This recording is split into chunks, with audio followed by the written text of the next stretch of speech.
आइए देखते हैं, बैठचंद मजा आएगा।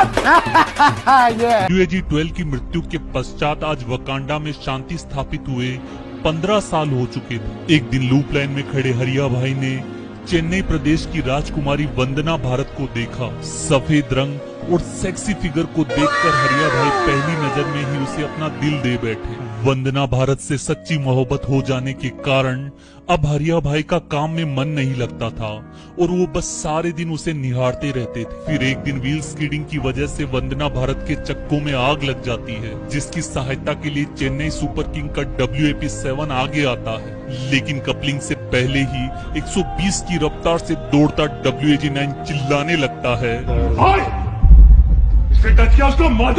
जिसके पश्चात WAG-9 वंदना भारत को अस्पताल लेकर जाता है। हरिया भाई की इस एग्रेशन और इनसिक्योरिटी को देखकर वंदना भारत को भी उससे प्यार हो जाता है, जिसके कुछ दिन पश्चात वैलेंटाइन के पावन अवसर पर दोनों ने शादी कर ली। शादी के 2 महीने पश्चात उन्हें एक बच्चा भी पैदा हुआ, जिसकी शक्ल WAP-7 से क्यों मिलती है आज तक कोई नहीं जान पाया। इधर ट्रैक पर गेड़िए मारने के जुर्म में कोंकण जेल में सजा काट रहे अशोक लेलैंड के ट्रक और JCB को 14 साल हो चुके थे। जेल में JCB को बोबियन में गिट्टी भरने का काम करना पड़ता था, लेकिन एक दिन मौका देखकर उसी बोबियन के लास्ट वैगन पर बैठकर JCB जेल से फरार हो गई। जेल से बाहर निकलते ही उसने डीजल का नशा करने के लिए स्टेट बैंक ऑफ वकांडा का पूरा ATM ही लूट लिया। जेल में बंद बाकी बची JCB और अशोक लेलैंड के ट्रक को छुड़वाकर हरिया भाई से बदला लेने के काम में बस WAG-12 उसकी मदद कर सकता था। इसलिए वो 22 फरवरी 2014 में डीजल लोको और WAG-12 के मुठभेड़ वाले दुर्घटना स्थल पर पहुंच गई और तहस नहस हुए WAG-12 को फिर से जिंदा करने का प्रयास करने लगी। स्टेट बैंक ऑफ वकांडा के ATM से चुराई गई अथाह दौलत से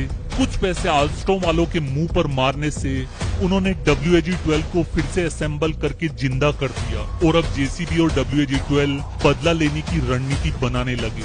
शादी के बाद हरिया भाई रेलवे की माल ढुलाई में इतना व्यस्त हो गए कि वो वंदना भारत को टाइम ही नहीं दे पाते थे, जिससे भाभी जी नाराज रहने लगी। WDG-4 द्वारा माथा फोड़कर समझाने पर हरिया भाई सत्ता का दायित्व WAP-7 को सौंपकर 15 दिन के लिए भाभी जी के साथ गोवा निकल गए। इसी मौके का फायदा उठाकर WAG-12 वकांडा में घुसा और कोंकण की रत्नागिरी जेल से सारी JCB को भगा ले गया।